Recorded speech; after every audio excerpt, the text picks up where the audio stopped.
여러분, 드디어 기다리던 소식이 들어왔습니다. 4월 10일 밤 국회에서 무려 26조 2천억 원이라는 어마어마한 규모의 전쟁 추경안이 전격적으로 처리됐습니다. 이번 추경은 1인당 최대 60만 원까지 받을 수 있는 서민들의 주머니 사정을 직접적으로 해결하기 위해 마련된 역대급 민생 대책입니다. 이번 국회 합의 과정에서 우리가 기존에 알고 있던 내용과는 다르게 결정된 부분들이 꽤 있습니다. 바뀐 지급 시기 등 최종 합의된 내용이 궁금하시다면 이 영상 끝까지 함께 해주시면 좋겠습니다. 구독과 좋아요도 부탁드립니다. 먼저 이번 추경의 전체적인 규모와 특징부터 짚어보겠습니다. 이번 예산안은 총 26조 2천억 원 규모로 최종 합의됐습니다. 여기서 주목해야 할 점은 여야가 치열하게 싸우면서도 정부가 처음 제출했던 총액 자체는 그대로 유지했다는 점입니다. 즉 전체 파이의 크기는 키우지 않되 그 안에서 어떤 사업은 예산을 좀 줄이고 어떤 민생 사업은 더 얻는 방식으로 실속 있게 구조를 조정해서 합의를 이끌어낸 것입니다. 가장 먼저 우리 생활비 부담을 실질적으로 줄여줄 증액 사업들부터 살펴볼까요? 대중교통 이용하는 학생과 직장인들을 위한 대중교통 K패스 예산이 무려 1,000억 원이나 더 늘어났습니다. 한시적으로 K패스 할인율이 기존보다 무려 50%나 더 높아졌습니다. 구체적으로 보면 환급형 카드를 쓰시는 분들은 평소보다 훨씬 많은 돈을 돌려받게 되고요. 정액형 카드를 쓰시는 분들은 환급을 받기 위해 채워야 했던 최소 기준 금액이 절반 수준으로 뚝 떨어집니다. 고물가 시대에 매달 고정적으로 나가는 교통비만 아껴도 한 달 생활비에 큰 보탬이 되실 겁니다. 산업계와 농어촌을 위한 지원도 아주 촘촘하게 짜여졌습니다. 먼저 석유화학 원자재인 나프타 수급 안정화를 위해 2천억 원이 투입됩니다. 나프타는 우리가 쓰는 수많은 제품의 원료가 되기 때문에 이 가격이 안정되어야 전체적인 물가 상승을 막을 수 있습니다. 우리 농어민분들을 위한 혜택도 무려 2천억 원 규모나 추가로 반영됐습니다. 농기계 유가 연동 보조금이 새롭게 만들어지고 면세 경유 보조금도 상향됩니다. 여기에 비료값 부담을 덜어주는 무기질 비료 지원 확대와 여객선 유료비 부담 완화까지 포함됐습니다.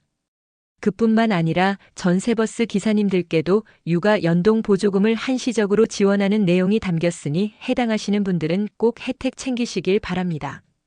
자, 이제 여러분이 가장 기다리시는 핵심 중의 핵심, 고유가 피해 지원금 이야기를 해보겠습니다.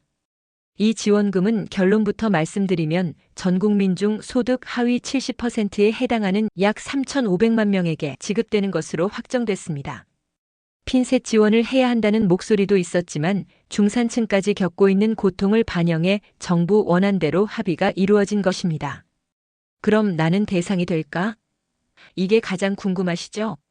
소득 하위 70% 기준은 2026년 기준 1인 가구라면 월 소득 약 380만 원대, 2인 가구 약 630만 원대, 3인 가구 약 800만 원대, 그리고 4인 가구라면 약 970만 원대 이하의 소득일 경우 대상에 포함될 가능성이 매우 높습니다. 이 기준은 단순히 급여뿐만 아니라 건강보험료를 기준으로 최종 판단된다는 점도 꼭 알아두셔야 합니다. 이제 얼마를 받는지 지급 금액을 알려드릴게요. 이번 지원금은 최소 10만 원에서 최대 60만 원까지 차등 지급되는 구조입니다. 일단 하위 70%에 해당하면 무조건 10만 원은 확보하신 겁니다. 여기에 내가 어디에 사느냐에 따라 금액이 추가됩니다. 일반 대상자 기준으로 수도권은 10만 원이지만 비수도권은 15만 원, 인구 감소 우대 지역은 20만 원, 특별 지역은 25만 원까지 늘어납니다. 취약계층인 차상위나 한부모 가구라면 수도권은 45만 원, 비수도권은 50만 원을 받게 되고요. 기초생활수급자분들은 수도권 55만 원에서 비수도권의 경우 최대치인 60만 원까지 지급받게 됩니다. 내가 사는 지역과 소득 구간에 따라 받는 돈이 크게 달라지니 본인이 어디에 해당하는지 꼼꼼히 확인해 보세요. 그런데 여기서 아주 중요한 변경 사항이 있습니다. 바로 지급 날짜가 바뀌었다는 점입니다. 아마 많은 분이 4월 말이나 5월로 알고 계셨을 텐데요. 최종 합의 과정에서 2차 지급 일정이 뒤로 밀렸습니다. 우선 1차 지급은 예정대로 4월 말부터 시작됩니다. 기초생활수급자나 차상위 계층, 한부모 가구처럼 이미 행정정보로 대상자 확인이 가능한 분들이 대상입니다. 일반 대상자분들인 2차 지급입니다. 건강보험료를 기준으로 소득 구간을 다시 정확하게 산정해야 하는 시간이 필요하다고 합니다. 그래서 최종적으로는 7월 초에 지급될 예정입니다. 기존에 알고 계셨던 것보다 약 2개월 정도 늦어지는 셈이니 가계 계획 세우실 때 이 점을 반드시 기억해 두셔야 합니다. 지원금은 어떤 방식으로 받게 될까요? 지급수단은 3가지 중에서 선택할 수 있습니다. 지역사랑 상품권이나 선불카드, 그리고 신용카드나 체크카드의 포인트 충전 방식 중 본인이 가장 편한 방법을 선택하시면 됩니다. 평소 카드를 자주 쓰시면 카드 포인트가 편하겠고 장보기용으로 따로 관리하고 싶다면 선불카드나 지역 화폐를 추천드립니다.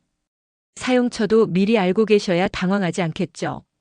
기본적으로 우리 동네 전통시장, 식당, 카페, 소상공인 매장에서는 대부분 현금처럼 자유롭게 쓰실 수 있습니다.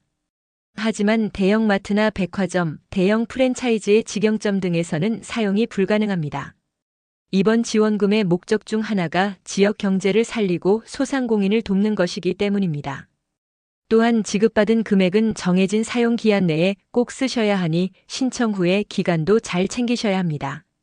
자, 오늘 내용을 다시 한번 깔끔하게 핵심만 정리해 드리겠습니다. 총 26조 2천억 원 규모의 전쟁 추경이 확정됐습니다. 소득 하위 70%인 3,500만 명에게 최소 10만 원에서 최대 60만 원의 민생 지원금이 나갑니다. 가장 중요한 지급 일정은 1차가 4월 말, 일반 국민 대상인 2차가 7월 초 예상입니다. 특히 2차 지급 시기가 늦어진 점을 주변 분들께도 꼭 알려주시면 좋겠습니다. 정보는 곧 돈입니다. 특히 이번처럼 지급 시기가 변경되거나 상세 기준이 복잡한 경우에는 정확히 알고 있어야 내 몫을 온전히 챙길 수 있습니다. 국회 본회의 통과와 함께 정부가 바로 집행 준비에 들어갈 텐데요.